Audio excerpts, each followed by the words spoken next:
Vanderlei Oliveira. Pelo Espírito. Maria Modesto Cravo. Nesse romance, vamos deparar com um relato leve e comovente sobre as organizações da maldade no submundo astral e quais são os laços que ainda mantemos com esses corações, mesmo quando somos iluminados pelo conhecimento espiritual. Eles são seres humanos, integram nossa raça, inteligentes, com larga soma de conhecimento das leis divinas e com rara habilidade de manipular as energias naturais. Conhecem a psicologia da alma, avançaram em tecnologia e são tenazes na busca de seus ideais. Adquiriram o domínio do inconsciente, tornando-se manipuladores dos sentimentos. Foram transmigrados de vários planetas em levas de bilhões de criaturas rebeldes aos sublimes estatutos de Deus, para recomeçarem a caminhada evolutiva no reerguimento de si próprios perante a consciência. Magister Serafis Bey, mestre do Templo de Luxor.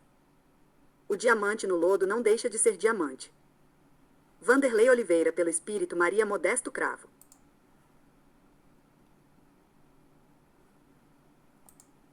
Com a autora espiritual. Prefácio.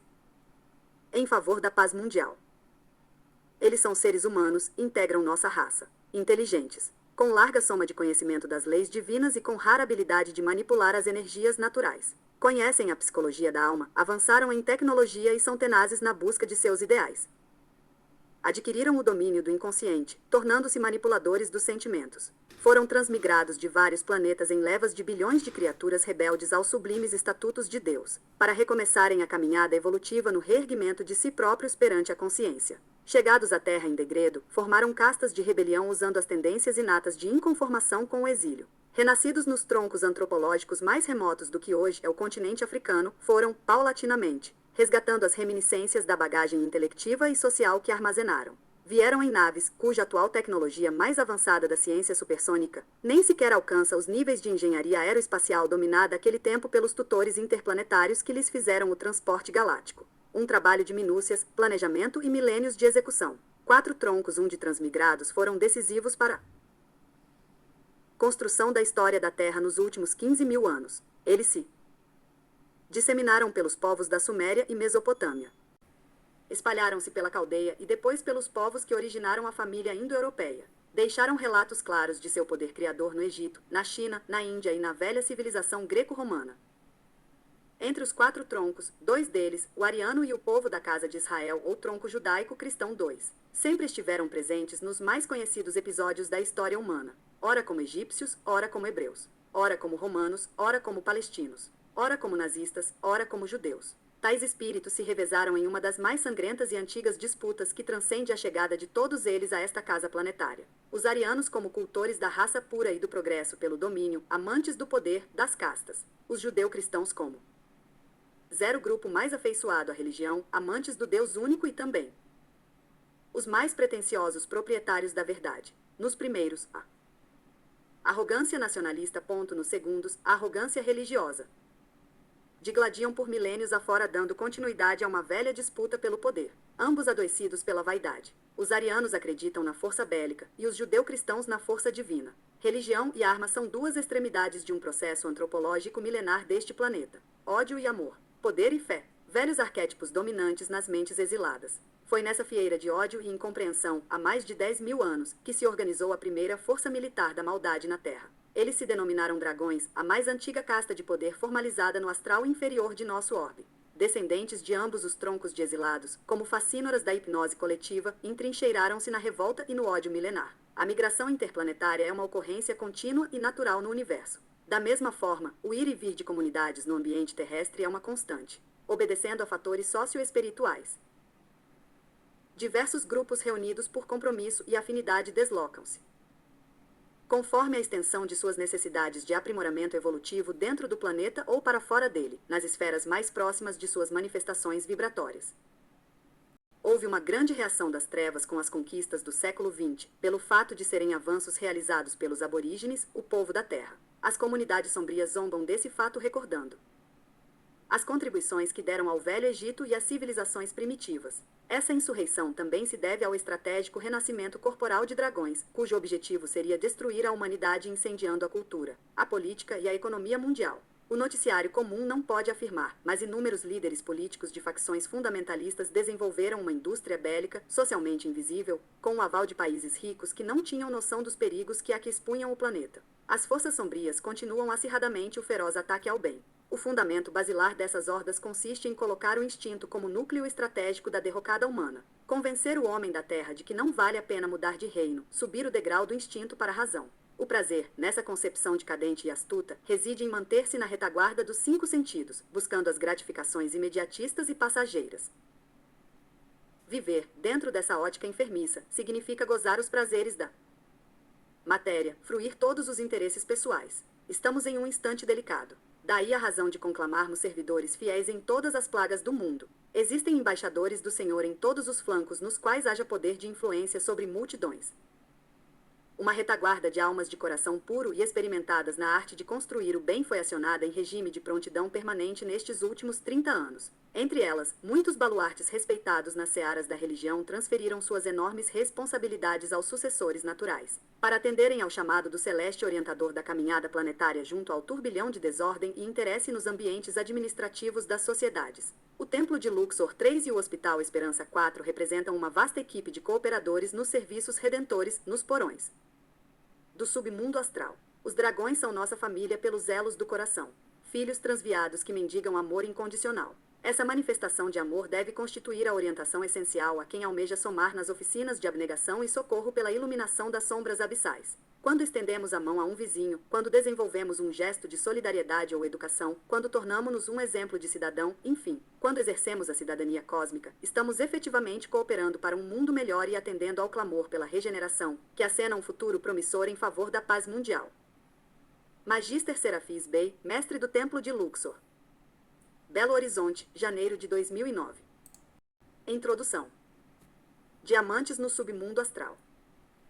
O diamante no lodo não deixa de ser diamante, sem perder o valor que lhe é próprio, diante da vida. Emanuel, Vida e Sexo, capítulo 19. A história narrada nesta obra ocorreu entre os anos de 1936 e 19.645, coincidindo com o ápice do transporte da árvore evangélica, um dos múltiplos movimentos migratórios ocorridos na erraticidade, resultante dos efeitos da renovação acelerada no planeta, a partir dos conflitos e avanços sociais do início do século XX. Nesse cenário de mudanças extrafísicas, milhões de espíritos amantes do Cristo, integrantes do chamado tronco judaico-cristão, foram libertados de um dos mais horrendos pátios de escravidão na vida espiritual, o Vale do Poder. Os dragões que comandam esse lugar de loucura continuam até hoje juntando pistas e perseguindo os alforriados. Descobriram, logo nos primeiros anos do século XX, que no movimento espírita brasileiro regressaram milhões desses prisioneiros, agora no corpo físico. Conhecer algumas informações sobre a trajetória desse episódio chamado Transporte da Árvore Evangélica significa radiografar a estrutura moral que a maioria esmagadora de nós, os espíritas cristãos, construiu no suceder das reencarnações. Ao tema, o grupo. Sem nenhuma generalização quanto ao tema, o grupo composto de condutores, médios e quaisquer cooperadores que se encontrem atraídos pelas expressões cativantes da doutrina espírita, persuadidos pela própria consciência a assumir compromissos com a causa e se tornarem formadores de opinião coletiva, guarda largas possibilidades de possuir laços consistentes com esse histórico movimento migratório. A determinação do Senhor de tornar o Brasil um país com a missão de receber a árvore evangélica não é mera figura literária, transplantando da Palestina para o Brasil a responsabilidade de se tornar um celeiro de fé raciocinada e libertadora. Jesus e sua Pleiade, em verdade, trabalharam e trabalham para o bem de um extenso conjunto de almas falidas que têm em comum a atração para os ensinos do Evangelho e o ideal libertário do amor a povoar-lhes a inteligência sem que consigam educar seus corações. Quem espera que o Brasil se torne o celeiro do afeto no mundo, quase sempre nutre expectativas de que somente espíritos de alta estirpe aqui renascerão, com o intuito de arejamento do pensamento e da conduta humana. Lê do engano. Contrariando quaisquer ilusões dessa ordem, essa tarefa também foi confiada a esse grupo em ressarcimento consciencial. Muitos poderiam indagar, apoiados na lógica, sobre a razão de se transferir tão magna missão a espíritos enfermos e decaídos. Mas é justamente por essa razão que o tronco judaico-cristão se tornou a coluna vertebral dessa missão. O reerguimento de tais corações é a prova mais eloquente do quanto a mensagem do Evangelho é capaz em favor do progresso da humanidade. A vitória desse grupo comprova a eficácia do remédio contido nas sublimes indicativas de Jesus. A faina educativa na qual se encontra o movimento espírita brasileiro com suas inumeráveis conquistas e descuidos é o retrato claro de nosso compromisso com essa história, que ultrapassa milênios. Evidentemente, cuidados elementares foram tomados para que a condição miserável que abrigamos não sepultasse de vez a proposta do cristianismo redivivo contida na luminosidade do pensamento espírita. Ao lado das manifestações de pobreza espiritual, o Mestre enviou homens e mulheres que seriam estacas seguras no desenvolvimento de nossas potencialidades e na segurança do patrimônio cultural do legado kardeciano. E para não ensejar novamente o desvio de sua mensagem, planejou a reencarnação de um missionário cuja tarefa é ser a sentinela do espiritismo e o exemplo vivo da proposta cristã. Esse missionário é Chico Xavier. As gerações se conflitam pelo teor das ideias. Quem renasceu na primeira metade do século XX teve um projeto reencarnatório e um processo educacional, acentuadamente distinto das aspirações de quantos regressaram ao corpo físico depois de 1950. A humanidade não mudou tanto seu caráter emocional nos últimos 5.000 anos quanto renovou nos últimos 50. Como esperar que os espíritas renascidos na atualidade tenham uma percepção do espiritismo com a mesma perspectiva de 100 anos atrás? Neste primeiro século da doutrina no Brasil foi tecida uma história que terá nos próximos 70 anos um novo feixe de interesses e necessidades socioespirituais. Nesses 150 anos do espiritismo, a comunidade espírita atingiu conquistas meritórias a poder de conhecimento e trabalho com boa vontade.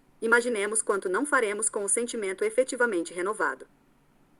Investamos nas agremiações amorosas da doutrina para que alcancem o patamar de núcleos educativos que ensinem a arte da vida saudável, na qual o objetivo prioritário seja fazer todo o bem que tenhamos capacidade de realizar por nós, pelo próximo e pela natureza. Esse é o apelo das gerações novas que guardam chances de criar um elo progressista entre o espiritismo e o futuro. Uma das mais ricas gemas da literatura mediúnica, Paulo e Estevão, foi o brado sincero e fraterno do mundo espiritual para que o movimento espírita não se edificasse como uma casa sobre a areia. Entretanto, é lamentável verificar que as bases do espiritismo, concebido como o Consolador prometido e o cristianismo restaurado, estejam servindo de alicerce a teses antifraternas que abrigam concepções periféricas acerca do que representa o serviço redentor, sob os auspícios de Jesus, guia e modelo da humanidade. No seio dessas concepções, os irmãos espíritas, ao invés de chamarem para si o ensejo de trabalho com o inferno, fazem de tudo para dele se distanciarem, como se nada tivessem a ver com o que lá acontece. Eis um dos desastrosos efeitos de organizarmos a coletividade valendo-se dos regimes falidos e repetidos ao longo da história, nos quais nos embriagamos com o licor da vaidade acerca de conquistas que, por ora, ainda não logramos. O espiritismo, em seu conteúdo moral, é uma religião com propostas éticas, entretanto, jamais a seara deveria se organizar com modelos religiosos copiados de fórmulas sem êxito. Reeditemos a singeleza da Casa do Caminho dos tempos apostólicos. Simplicidade e fraternidade como roteiros de redenção para nossa convivência com o Cristo. Serviço social que ampare e eduque. Esclarecimento que conforte e liberte. Fique claro nosso propósito educativo. Cuidamos para que o texto desta obra nos remeta às lições do Evangelho e, mesmo anotando algumas revelações, evitamos dar-lhes destaques que poderiam incentivar ainda mais a conduta humana de colecionar certezas sem aplicá-las para o bem comum. Por isso, quanto possível, abdicamos de aspectos históricos que, na hora certa, serão alvo de futuras pesquisas mais esclarecedoras da parte dos interessados em ambos os planos de vida. A incursão em minúcias históricas, conquanto curiosa, seria fastidiosa, repetitiva. Primamos pelas lições morais que os acontecimentos históricos nos deixaram. Instigar a discussão sadia, motivar a investigação, ampliar noções sobre nossos compromissos, eis nossos objetivos mais sinceros. Longe de nossas intenções qualquer sentimento que nos aproxime da presunção. Nem mesmo nós, fora da matéria, temos entendimento suficiente para alcançar a extensão dos temas aqui propostos. O de ampliar a compreensão sobre a natureza das tarefas emergentes nas faixas vibratórias mais imediatas à psicosfera terrena, tendo em vista os planos do Cristo para o terceiro milênio. Essa tarefa destina-se, especialmente, aos médias e dirigentes no melhor entendimento das lutas de quantos se entregam aos serviços do amor sem condições nas relações intermundos. Formar trincheiras leais no plano físico por meio de núcleos produtivos de serviço cristão, que se tornem exemplos seguros e eficazes na consolidação de valores educativos da moral nas atitudes humanas. Não haverá regeneração sem que a lama psíquica da terra seja limpa. Não teremos paz na humanidade enquanto não zelarmos por nossa família espiritual que jaz atolada nos lamaçais do sofrimento inenarrável, junto às fileiras do inferno sem lindes. O submundo é o inconsciente da humanidade que brota das profundezas para remissão urgente. Não haverá consciência na humanidade sem cuidados com a ingerência sistemática das pulsões que brotam das profundezas da subcrosta. Para isso, tomamos os dragões como foco nuclear de nossas anotações. Imperioso refletir sobre a relação entre essa casta de espíritos e a comunidade espírita, os laços entre essas almas e os amantes do Cristo. Conhecer mecanismos não revelados sobre a ação dos opositores da verdade é no mínimo uma obrigação de quem pretende consolidar o bem em sua vida. Há uma parte de nós em cada um deles. Há um pouco deles em cada um de nós. Com nossos melhores sentimentos pelos dragões, ficamos com a valiosa metáfora de Emmanuel que reflete a expressão universal da bondade celeste que sempre lhes atribui a condição de estimável diamante atirado ao lodo que, ainda assim, não perdeu o valor que lhe é próprio. Da amante do bem e servidora do Cristo, Maria Modesto Cravo 6 Belo Horizonte de 1 grau de junho de 2009. Asterisco, asterisco, asterisco. Perante a maioridade do espiritismo.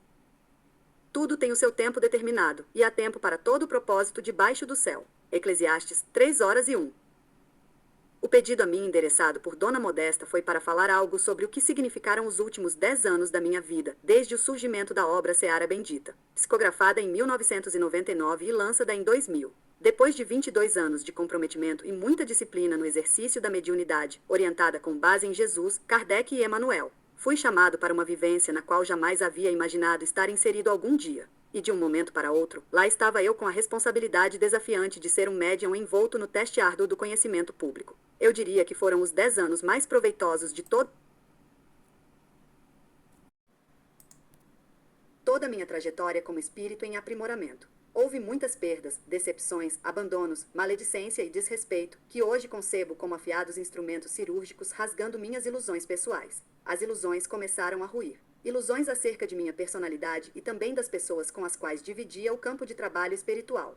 Quando essa ilusão se destrói, surge a mágoa adoecendo o coração, para que possamos enxergar a nós mesmos com mais clareza. A mágoa que senti quando percebi que eu e meus companheiros de caminhada não éramos nada daquilo que supunhamos ser. Talvez a desilusão de uma visão idealizada de vida tenha sido meu maior ganho diante de tantas dores nesses últimos anos. Hoje, após esses primeiros passos da longa jornada pela maioridade do espiritismo em mim mesmo, tenho clareza em reconhecer que os maiores obstáculos não estão fora, mas na minha própria intimidade. A esse respeito, recentemente, em uma entrevista com Dona Maria Modesto Cravo, ela me disse: muitos idealistas enxergam o maior entrave para a expansão das ideias da humanização nas trevas e nas organizações rígidas do espiritismo organizado. De nossa parte, nunca tivemos dúvida de que o remédio amargo da atitude de amor é uma receita apropriada, antes de tudo, para quem nela percebe a eficácia curativa das enfermidades morais. Para não deixar dúvidas a ninguém, vejam os desafios a ser vencidos mesmo entre os que ergueram o estandarte da maioridade do espiritismo, desde o lançamento da obra, Seara Bendita. O remendo de pano novo significa uma roupagem diferente para velhas atitudes. Quem se sensibilizar com a grandeza das ideias humanizadoras necessita prioritariamente avaliar em si mesmo o quanto necessita de tal receituário. Sem esse exame corajoso e despojado, faremos remendos novos em panos rotos. Teremos planos e iniciativas que terão o colorido, mas não o conteúdo do humanismo cristão e legitimamente fraterno. Jesus encontrou as primeiras manifestações de traição, abandono, ofensa e negação dentro do próprio colégio apostólico. Não foram as organizações sectárias nem os adversários fora do corpo os responsáveis diretos pela tragédia do Calvário, mas sim o medo de Pedro, a ilusão de Judas e a mágoa dos discípulos com o povo romano. Creio que isso basta ou quero ouvir mais? Talvez em poucas linhas eu não consiga retratar as dores e as alegrias que experimentei nesse decênio. Hoje, passados 10 anos de lições, eu quero dizer, valeu a pena. Entre erros e acertos, aqui estou eu, saudável, trabalhando como nunca, dando o meu melhor e certo de que a maior de todas as vitórias foi uma só, estou aprendendo a ouvir minha própria consciência. Para ouvir minha consciência, tive de deixar de ouvir muitos amigos que não tinham a menor noção do que eu realmente preciso para crescer como espírito eterno. Para ouvir minha consciência, tive de aprender a valorizar o que vale e o que não vale a pena ser valorizado sobre o que falam a meu respeito. E também acerca do trabalho que realizo em nome de Jesus. Para ouvir minha consciência, aprendi que a mágoa é muito útil quando sabemos o limite entre os erros dos outros e o quanto nós também contribuímos para seus erros nos ferirem. Para ouvir minha consciência, tive de entender que confiança irrestrita é uma ilusão e que precisamos aprender a dizer não. Para ouvir minha consciência, aprendi que jamais vou agradar a todos. Para ouvir minha consciência, aprendi também que não posso avançar sozinho. Para ouvir minha consciência, hoje entendo que a vaidade é a mais grave doença dos médiuns, mas que jamais será erradicada sem a coragem de investigá-la de frente. E, por ouvir minha consciência, estamos lançando o livro Os Dragões. Este livro foi psicografado há 5 anos. Com a compreensão da autora espiritual, tivemos esse longo tempo de espera, com o objetivo de melhor examinar diversos assuntos abordados e que escapavam ao meu conhecimento espiritual. Mas, como diz o Eclesiastes, tudo tem o seu tempo determinado e há tempo para todo o propósito debaixo do céu. Chegou a hora de plantar mais essa semente venerosa do mundo espiritual. Sem dúvida, é preciso coragem para levar avante essa tarefa. Tenho rogado muita força e proteção para que não me falte essa coragem. Só queria acrescentar algo que vem bem lá do fundo do coração, como me sinto bem depois de tantas e preciosas lições. As cirurgias dolorosas me fizeram muito bem. O melhor de tudo é poder dizer que não me sinto especial por tudo o que passei, mas me sinto gente, me sinto humano. Como agradeço aos céus por terem me ensinado o caminho para livrar-me, pouco a pouco, do peso do perfeccionismo e das máscaras de superioridade. Sinto-me muito aliviado em perceber que a humanização é uma proposta para dentro. Como é bom não nutrir a desgastante ansiedade de arregimentar estruturas para fora, quando a tarefa, antes de tudo, tem de acontecer no terreno dos próprios sentimentos. Falar de maioridade sem experimentá-la é mais um desvio de rota na nossa caminhada. As tarefas por fora vão surgir na medida em que, genuinamente, me tornar alguém útil pela expansão da proposta das atitudes de amor. Peço muito aos bons espíritos que não me deixem esquecer essas primeiras lições adquiridas à custa de muito suor e muitas lágrimas. Ciente que estou de ter apenas dado um pequeno passo ante a imensidão do que me espera. Sou muito grato pelo carinho e estímulo recebido da parte de quantos reconhecem o esforço que tive e tenho de fazer para chegar até aqui. Particularmente a minha família, que, inegavelmente, foi a mais importante cooperadora que tive até este momento. Aos muitos amigos que me apoiaram e foram compreensivos com minhas lutas, minha mais humilde gratidão. Para todos aqueles que compreenderam a extensão do que nos aguarda na tarefa abençoada pela maioridade das ideias espíritas, eu desejo muito sucesso, força e luz. Vanderlei Oliveira. Belo Horizonte, 8 de abril de 2009.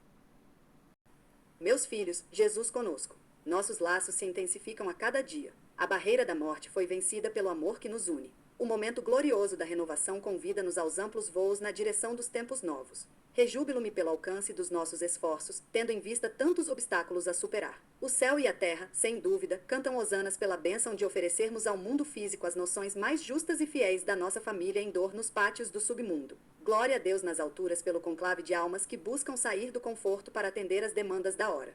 Por certo, os dragões são páginas de luz que abrirão picadas na longa jornada de descortinar os horizontes ignorados da vida imortal. Com alegria incontida pelas linhas escritas com alma e carinho. Sou pura renúncia e gratidão pelas auspiciosas benesses que estas páginas prometem gerar nos corações abertos ao ideal de servir e aprender sem condições. Da servidora do Cristo e amante do bem. Maria Modesto Cravo. Sanatório Espírita de Uberaba, 28 de maio de 2009.